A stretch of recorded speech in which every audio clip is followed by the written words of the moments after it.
Good evening. You're now tuned into the social media channels of Rappler. I am Dwight De Leon, your reporter covering the Commission on Elections. We are coming to you live here at the Sofitel Harbor Garden tent, where the Comelec's second presidential debate has just concluded. And I am now joined by our editorial consultant and columnist, John Neri. John, you were there sa loob kung saan naganap mismo yung debate. And before the debate, the Comelec promised a more meaningful debate, a more exciting debate, because they introduced this new debate format where supposedly three candidates would be grouped in each segment, tapos they would be able to debate on a topic. Now, John, did the change live up to the expectations? Unfortunately, it did not. It was a valiant experiment, but the candidates, I think, did not really realize what was the potential of the format. So, for instance, the rebuttal part, there were very few rebuttals. They took it as an opportunity to just weigh in on the same topic, but even though they only had 30 seconds instead of 2 minutes.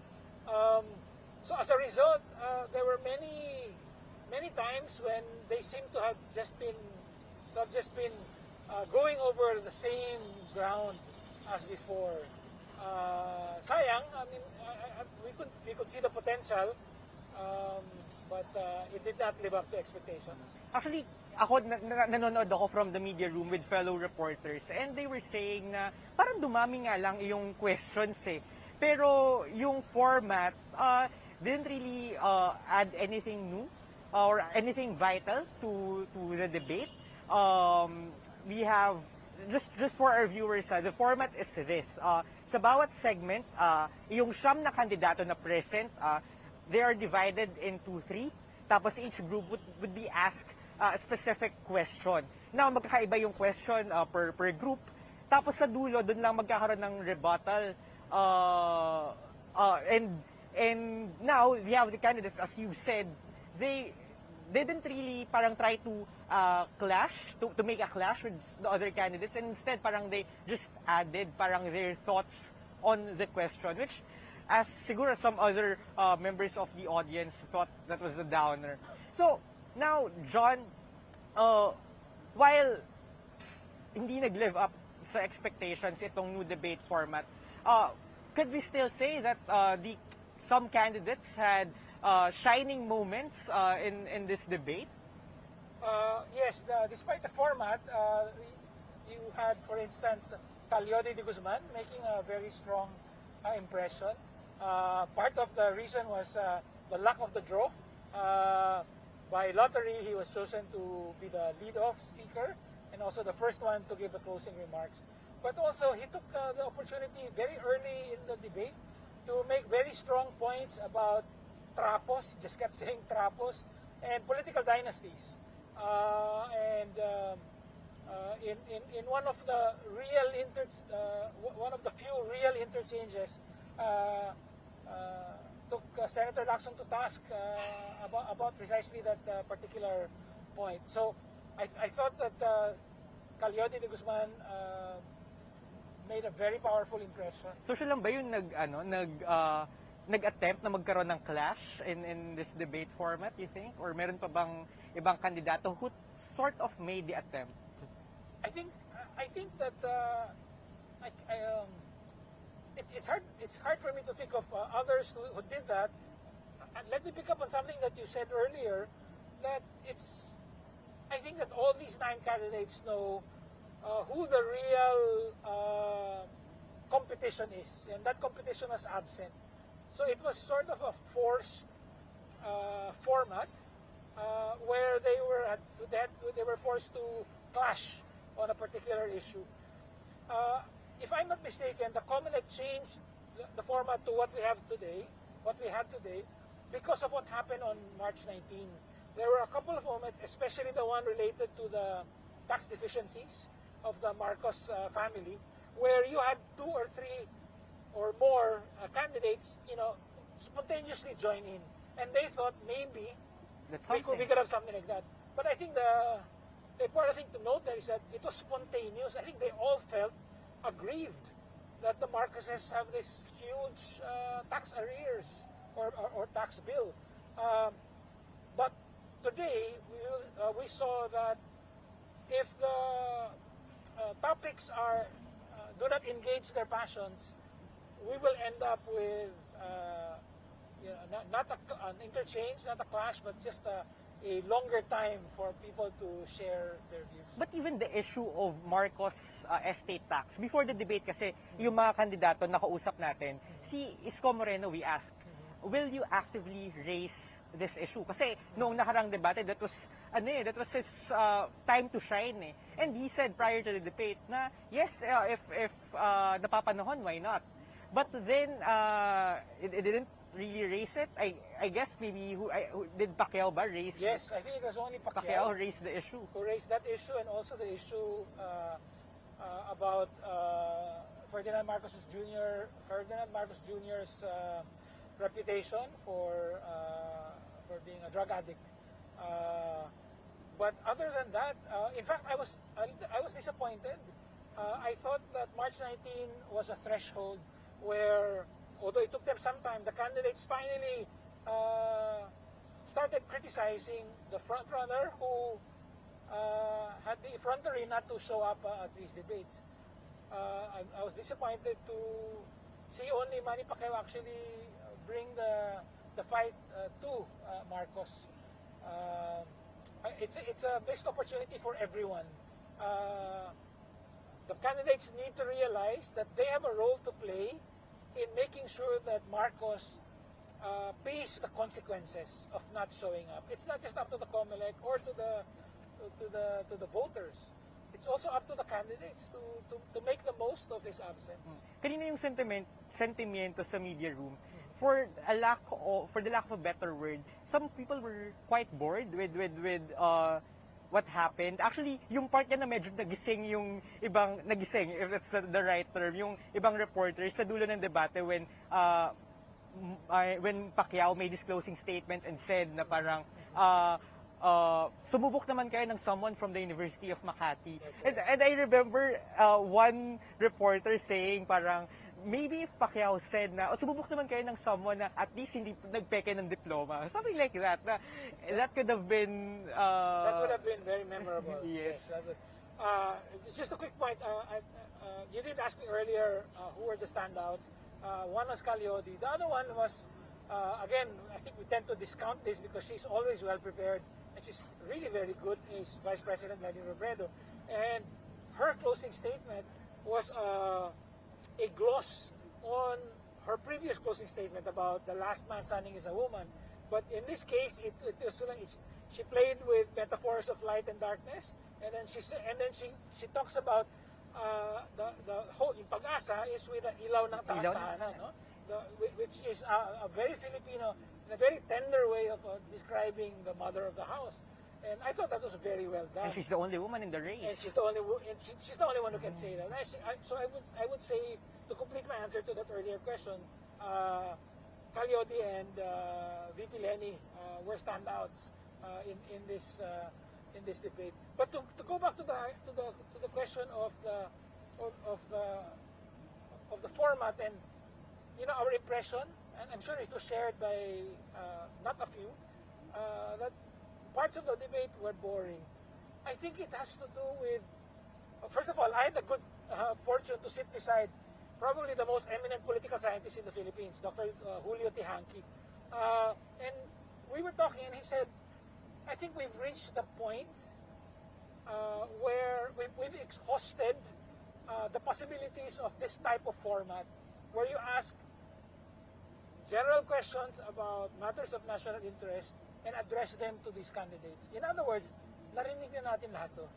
There are two exceptions that I would like to point to later, but for the most part,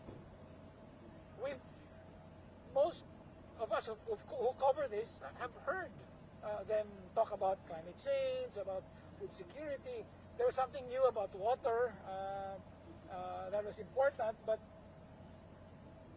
I think well, let me put it this way. I'm very happy that the next debate is a town hall format. I'm assuming that means that real people will come to the candidates and give them real life questions. These are my problems. What can you do? And I'm hoping that will help us reveal their true character, their leadership potential, and so on. But I get that.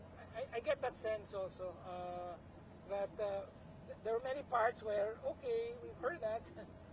Okay, let's move on. But I think it's also nice to point out naman, to Comelec's credit, yung ilang questions that were raised tonight.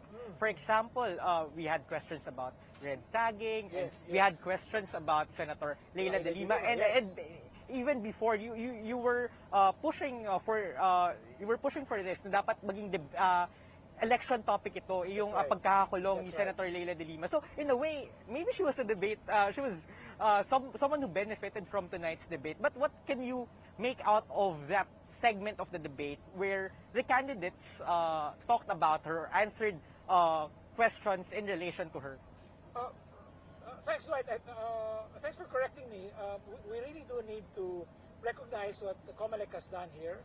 And with the help of a very able moderator, says Orenia Drilon, they were able to ask these questions that hadn't been asked before. So they made Senator Leila de Lima a campaign issue. I was very struck. I was sitting on the front row. I was very struck. The very first person to raise his hand was Isko Moreno. I was underwhelmed by his answer because essentially his answer was, give her day in court. And she has that, although her day has been extended. But her point is that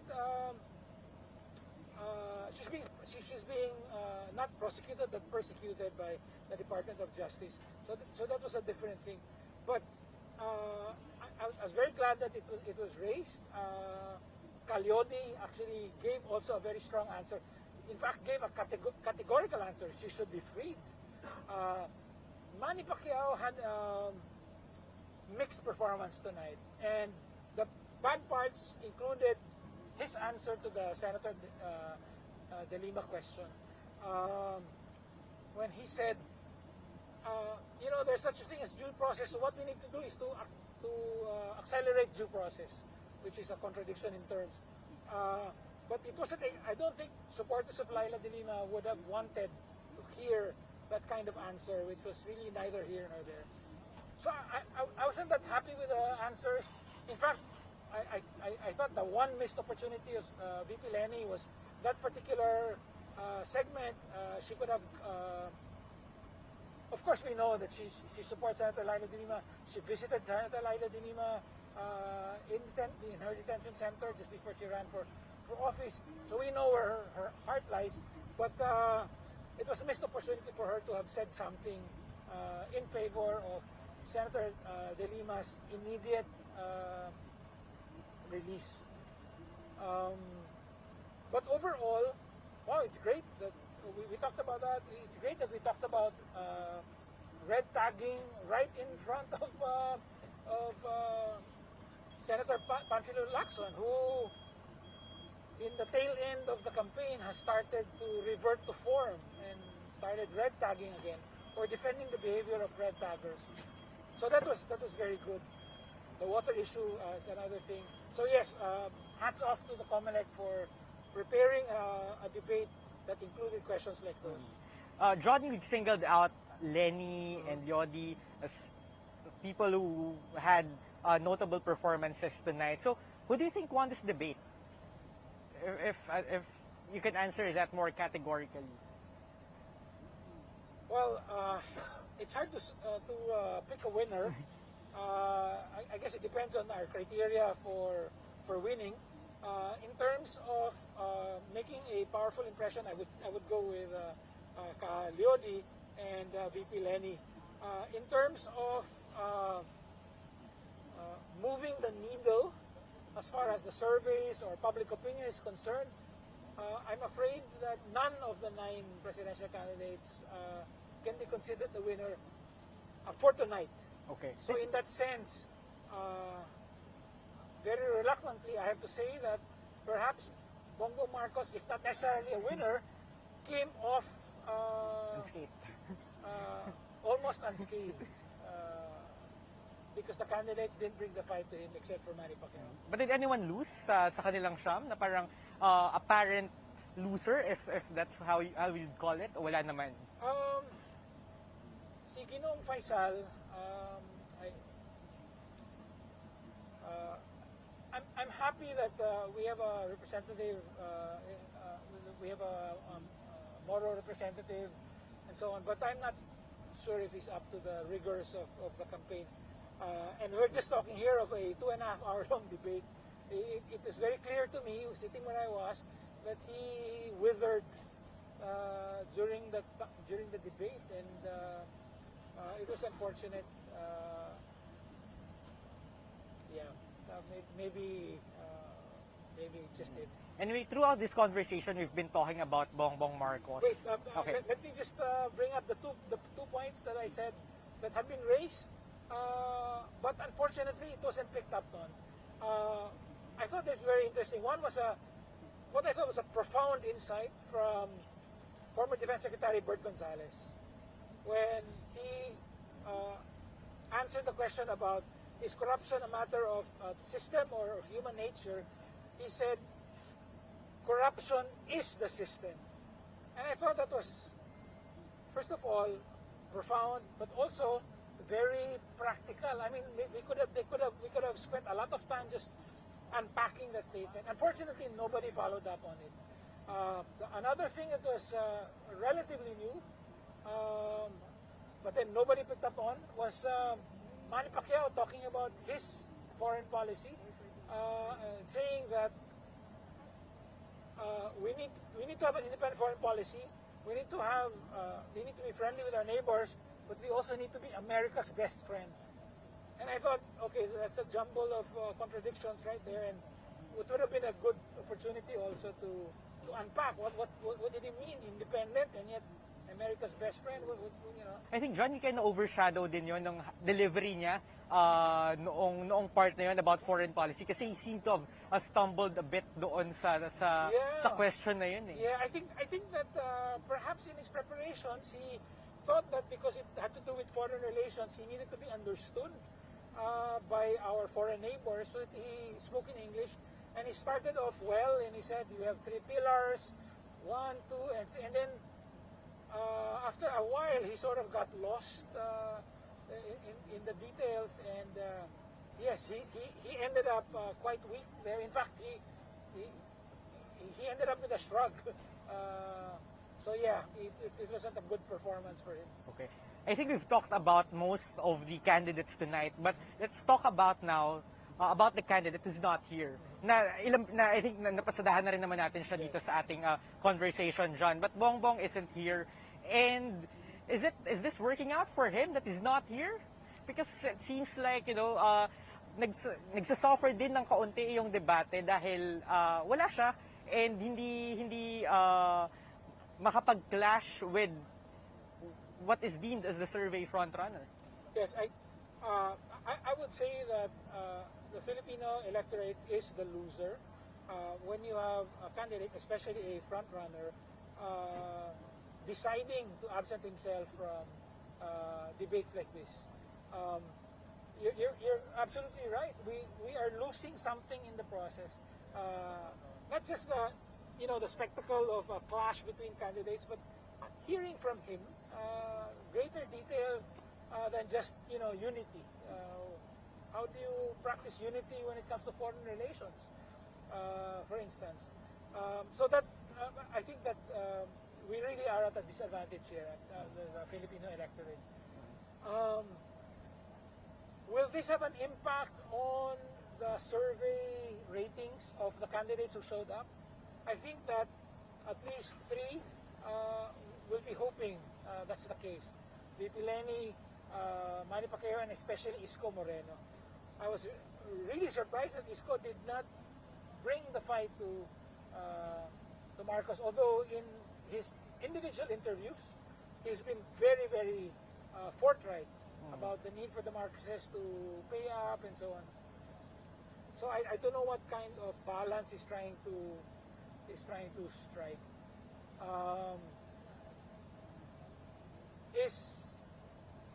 it an advantage for Ferdinand Marcos Jr.? Again, I hate to say this, but it's looking that way. I mean, I hope that in the next few days I am proven wrong. But right now, it looks like. I remember I had an interview with the governor of Cavite, John Vic Remulla, a few days ago, and he said that, well, he thought that not showing up debates would hurt Bongbong, but it hasn't. And it's really quite chilling to hear that from one of his main supporters. It's a terrible thing if these debates don't have any impact on the election. And John, sayang kasi yung mga questions tonight, these are topics na interesado rin tayong malaman kung paano ba ito sasagutin ng isang Bongbong Marcos. Because we talk Yes, political dynasties, red tagging, that's always right. issues. Or the role of China. I mean, Yes. he's been very vocal about his closeness to Beijing. It would have been very interesting to hear from him on these things. And now before we end this conversation, John, you had a front row seat sa debate kanina. You were inside the debate venue, so nakita mo rin kung paano mag-interact yung mga kandidato with each other, the candidates with other members of the audience, although very limited. I would like to hear your observations. Ano ba yung mga nag-stand out o mga memorable sa'yo kanina dun sa mga nakita mo sa loob ng debate venue? I guess the candidate who is the most comfortable with his own body is Isko Moreno. He's very loose. He made sure to fist bump every single candidate going down the stage after the debate. I thought that was very interesting. While the others just sort of waited for him. Another thing that really stood out for me was the drawing power of the Vice President. I don't know who the members of the audience were. I don't think you were able, that the candidates, could bring a lot of people. So it was a mix. Many from Comelec, many from third-party suppliers, and so on. But she was the one who was immediately after the debate. Dinumog siya ng mga tao, pa-picture, pinakausap, like that. I mean, you could see that she's the star. I mean, you had boxing icon Manny Pacquiao walking by. Some people would take pictures with him, but nothing compared to what was happening with them. So I think that also speaks to the moment. Maybe there is something there, and it's reflected even inside the debate hall here in Sofitel. And even paglabas ng venue, kasi paglabas ng venue, that's right. I don't know if kita ng camera natin, pero yan yung sa likod natin yung balcony ng Sofitel. At kanina paglabas ni VP Lenny, yung ilang guests dito nagja-chant ng Lenny. So that's an interesting sight to see. It is. Yes.